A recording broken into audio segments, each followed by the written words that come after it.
So at this point, you've encountered the weapons of influence from Cialdini's book, Influence, Science, and Practice. I really like this book because it ties together everyday real examples of influence that salespeople all over the world have been using for as long as humans have been trading things, buying and selling things. But it combines those everyday examples, those real techniques people are using, with scientific research that shows whether our sales techniques are they just because we're going by intuition and guesswork, or are they actually effective?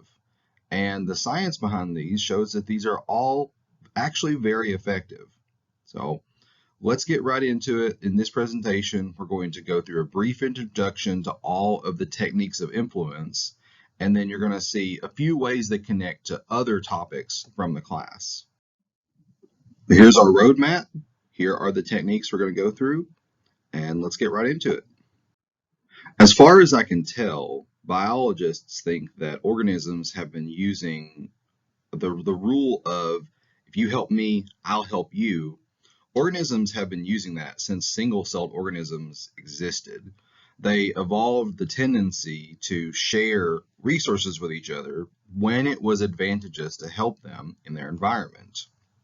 As organisms get more complex, we go to multicellular organisms, we go up to plants and animals, and then now all the way to the different animal species and plant species we have today. Different species use more complex rules of reciprocity. Humans arguably have the most complex rules about reciprocity of any animal species. Reciprocity is just built into our evolutionary past all the way back to the beginning, but it's more advanced than us. It's the principle of if you help me, I will help you in the future. You might recognize this connects to other topics in class that we've talked about social exchange theory, which helps explain how people trade services and resources back and forth. A group that tends to have a healthy trade of favors, resources back and forth tends to get closer as a group and be more cooperative overall. How can you take advantage of reciprocity? Well, you can take advantage of this by offering your resources and your time to someone else. And if it's without the expectation of something in return, we're a little devious here. Human psychology will have a little itch in the back of somebody's head. Even if you ask for nothing in return, we naturally want to give something back to people that have helped us. So reciprocity is all about helping each other and taking advantage of the fact that we're naturally inclined to help each other out if we have been helped. All right, the principle of commitment and consistency says that once you've taken a position on something, especially if it's a public position on something, you will try to match your behavior to be consistent with that position.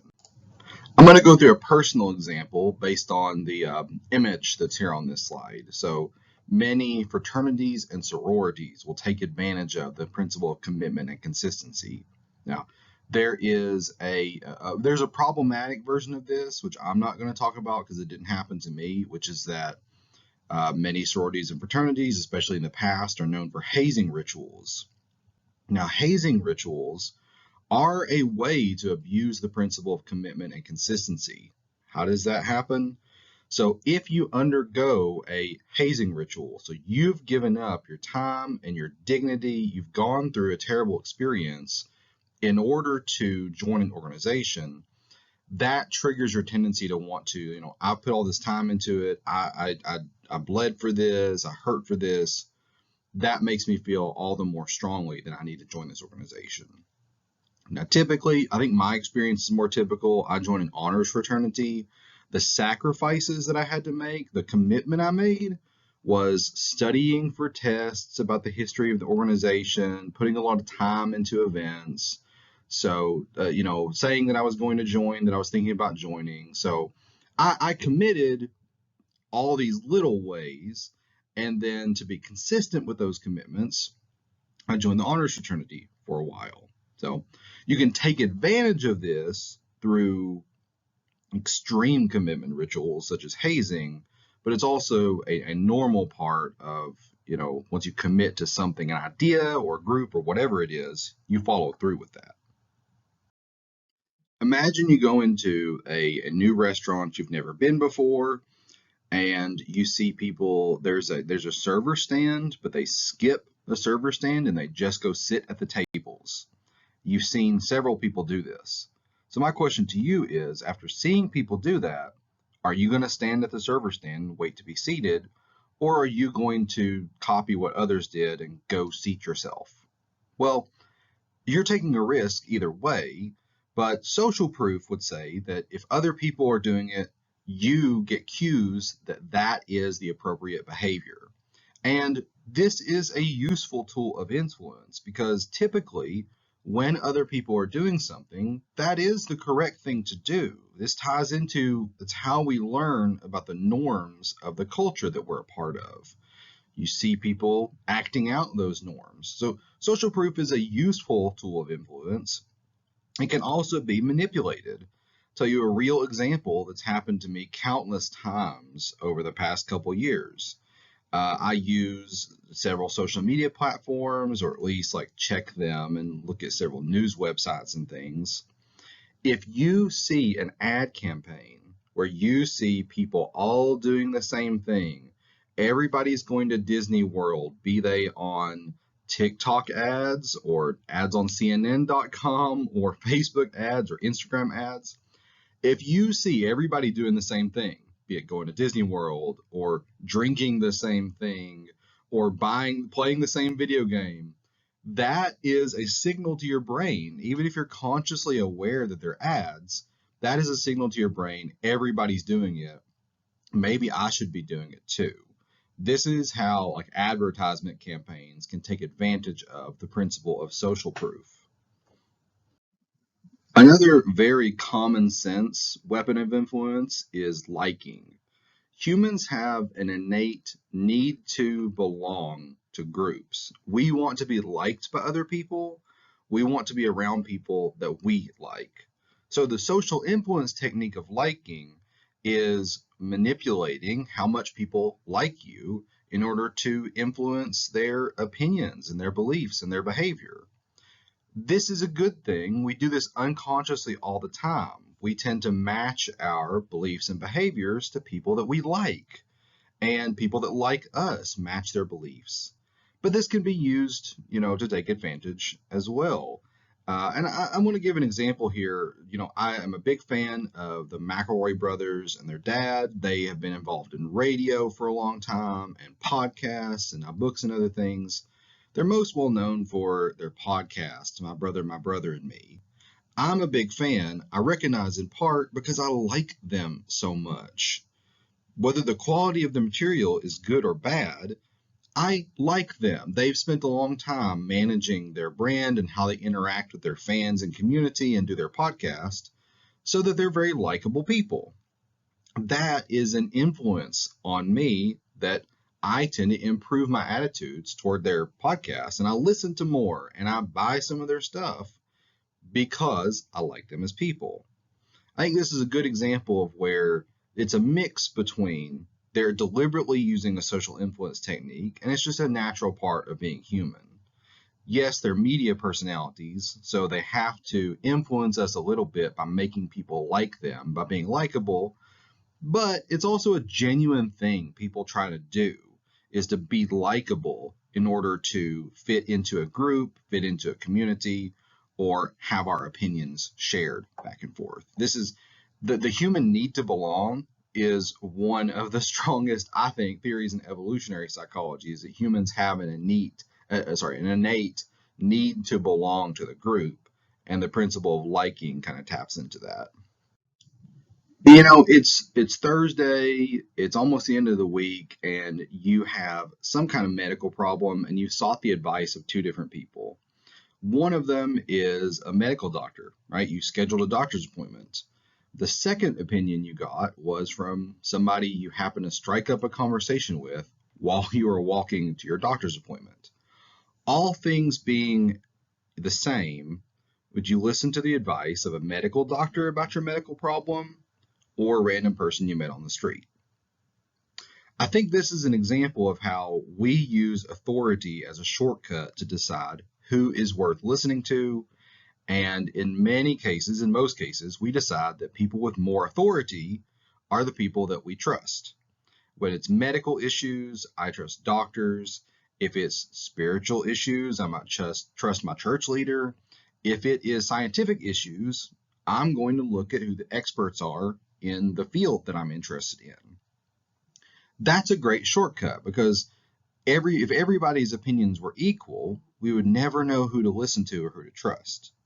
So that is just a normal part of interacting with other people.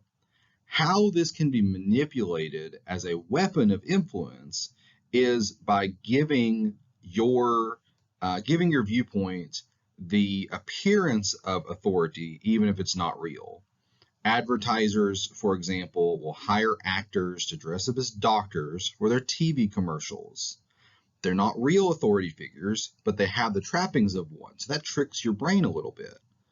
Another way we can use this is by using people that we associate with authority, even if they're not a legitimate authority on specific issues. Using a celebrity to show off your new product. Well, I mean, I know that actor, he's a comedian, he's not an expert in technology, but if he's showing me the newest phone, my brain is going to say, well, he's clearly got a lot of power and authority because I see him on TV all the time. He's a famous actor. So I will tend to trust his opinion about the phone a little bit more, even if I logically know he's not an expert at technology. So most cultures value listening to authority figures, your parents, your medicine professionals, things like that, but this can be manipulated. Finally, the last weapon of influence I'll talk about here and introduce is scarcity. It is kind of a natural inclination that we have that when something is rare, we view it as more valuable. And in many cases, you can imagine this makes a lot of sense. When a resource is rare, we value it more. If we are hunting and gathering and we've moved to a new location and there's plenty of food around, plants and animals, but there's only one water source, that water source is really precious because there's only a little bit of it and it's hard to get to. If you move to a new area and there's plenty of water, plenty of plants, but only a couple meat sources, then meat becomes more valuable. In the modern world, we view many things as valuable if they are rare, even if they're not actually have a lot of practical use. Diamonds is an example I use here. Diamonds are often viewed as extremely rare because they are viewed as, they're viewed as valuable because they're rare. This is also an example of how the scarcity principle can be manipulated, because if you give something the appearance of being rare, whether it really is or not, if it has the appearance of being rare, we assign it more value. Diamonds are a great example of this. They're actually not that rare in reality, and a lot of millennials and younger generations are starting to not value diamonds very highly because we have the internet, we can look it up and see that they're not actually that rare. But older generations, there are these ad campaigns to show diamonds as this very rare and difficult to attain resource. So their value skyrocketed because your brain automatically increases the value of something if it is rare. You can manipulate things the other direction as well. You want to I collect some old books, especially first editions, and if I'm buying from somebody, if I convince them that's actually not that rare, they might lower their price and I could get a good deal on it. So anyway, the scarcity principle, it is true that sometimes there are rare resources, they should become more valuable, but this can also be manipulated. You can manipulate people's perceptions.